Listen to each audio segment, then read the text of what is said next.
Hi friends, welcome back to stock talk with बीकेजी।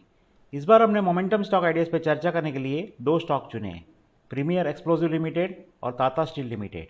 तो चलो देखते हैं एक के बाद एक स्टॉक का चार्ट। यहाँ पे आप देख सकते हो प्रीमियर एक्सप्लोसिव का वीकली चार्ट है।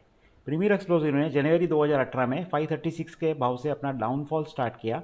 यहाँ से आप देख सकते हो स्टॉक कंटिन्यूस एवरेजेस के नीचे ट्रेड करने लगा, लोअर बॉटम्स बनती चली और जनवरी 2018 से लेके मार्च 2020 तक एक डाउनफॉल चालू रहा और स्टॉक कंटिन्यूस आप देख सकते हो एवरेजेस को पार करने में असफल रहा।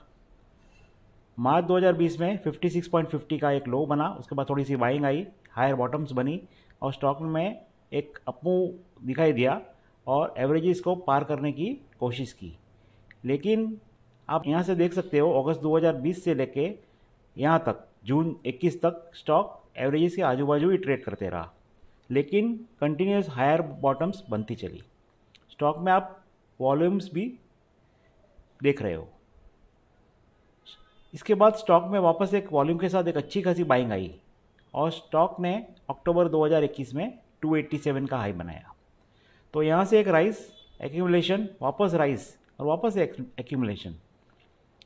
ए स्टॉक का एनालिसिस करने के लिए हमने मैकडी, एडीएक्स और केएसटी का सहारा लिया है और तीनों में एक बाय सिग्नल जनरेट हो चुका है। अभी अभी स्टॉक ने बीच में जनवरी 22 में 324 का एक हाई बनाया था।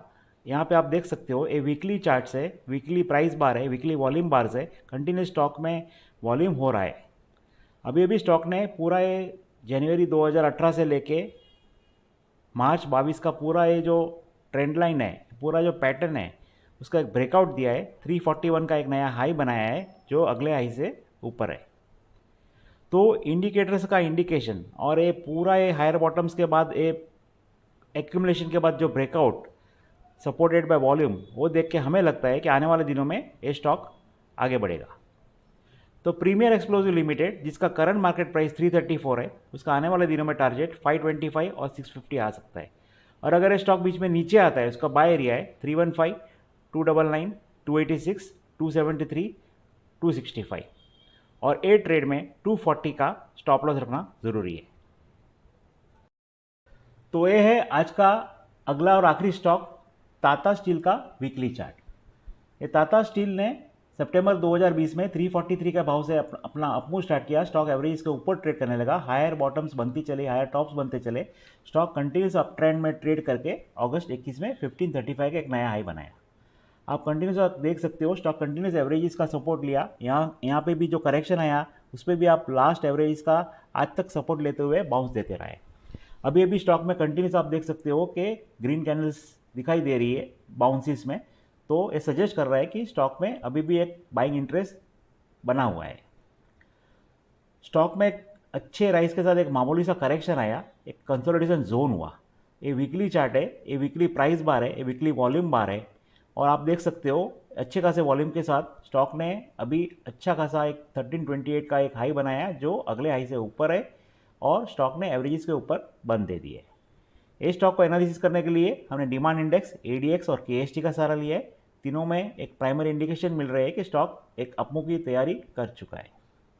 तो ये अच्छा खासा एक राइज और इसके बाद कंसोलिडेशन जोन के बाद एक अच्छे खासे वॉल्यूम के साथ वीकली कैंडल के ब्रेकआउट, वो देख के हमें लगता है कि आने वाले दिनों में स्टॉक 1535 का जो अगला हाई था उसको पार करेगा। तो टाटा स्टील लिमिटेड, जिसका करंट मार्केट प्राइस 1277 है, उसका आने वाले दिनों में टारगेट 1700 और 2100 आ सकता है। और अगर स्टॉक बीच में नीचे आता है तो उसका बाय एरिया है 1265, 1225, 1198, 1167 और 1149 और ए ट्रेड में 1060 का स्टॉप लॉस रखना जरूरी है।